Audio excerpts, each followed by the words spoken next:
76. This is God's world. It should be apparent by now that the biblical perspective gives no ground whatsoever for a church-oriented, that is, institution-oriented view of the world, nor for a state-oriented view. Moreover, basic as the family is to the Bible, we cannot fall into the trap of making the world family-centered. Such a perspective has been the curse of the Far East, where too often the family functions as God over man. Neither can we fall into the sexual trap of seeing this as a man's world.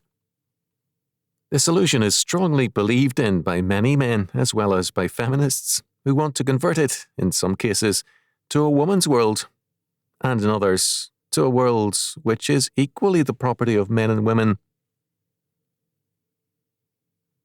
An example, amusing and pathetic in its illusions, of the male viewpoint is Richard Allen's The Complete Male Chauvinist, How to Make the Women of the World Your Loving Slaves, 1974. Allen agrees with Henry Miller that, from the moment of birth, woman's main duty is to satisfy his, a man's, needs. Allen gives an amateurish and childish guide to the sexual exploitation of women without marriage, one which will no doubt be effective among fools. The amazing and naive extent of the book's self-righteous self-deception is the solemn advice to the seducers. You must not only act sincere, but you must be sincere. The gist of the book is this: it's a man's world, enjoy it, enjoy the women, but don't fall into the marriage trap. The book, of course, is fantasy and lacks any sense of reality because, contrary to its fundamental assumption, this is not a man's world, it is God's world. The earth is the Lord's, and the fullness thereof, the world, and they that dwell therein. Psalm 24, verse 1. Anyone who thinks this is a man's world has taken leave of his senses, is out of touch with reality, and is suicidal.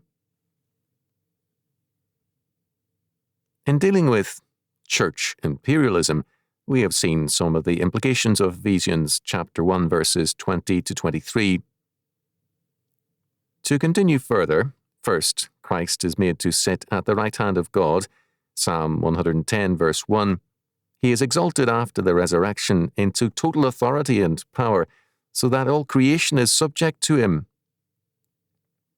All power is delegated to him.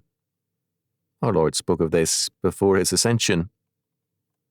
All power is given unto me in heaven and in earth. Matthew chapter 28, verse 18. Second, he is therefore above every principality, power, might and dominion, earthly or heavenly, good or evil, and every name that is named, that is, any other authority or power that anyone can imagine.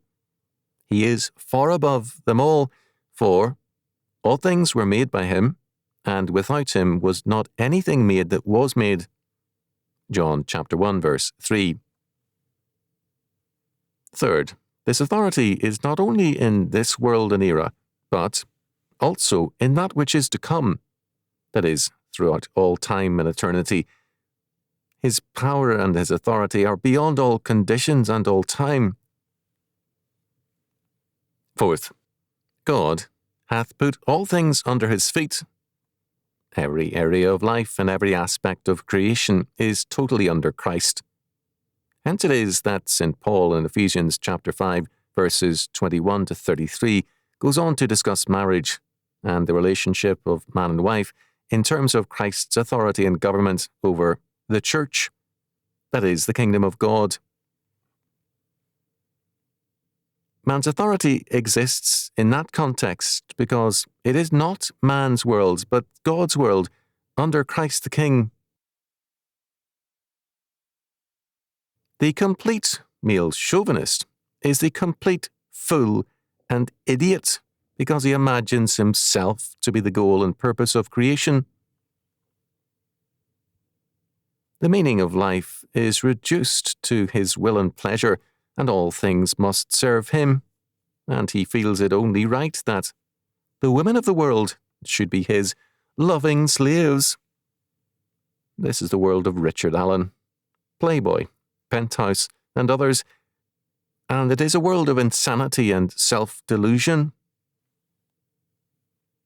The declaration that God hath put all things under his, Christ's feet, echoes Psalm 2 verse 12.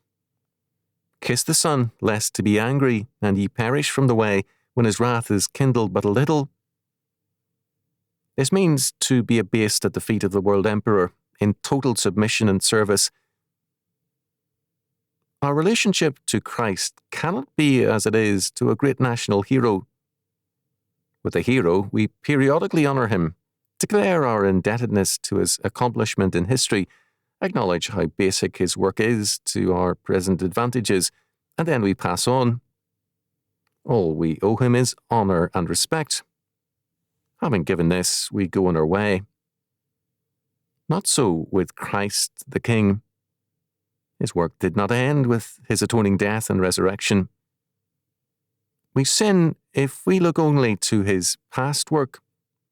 He is the absolute Lord of all things, and absolute governor over all our todays and tomorrows. This is his world, and we are his creation and property. We have no rights, nor any life and existence apart from him. We cannot separate ourselves, nor any institutions we create, from his sovereign government and law without penalty of death.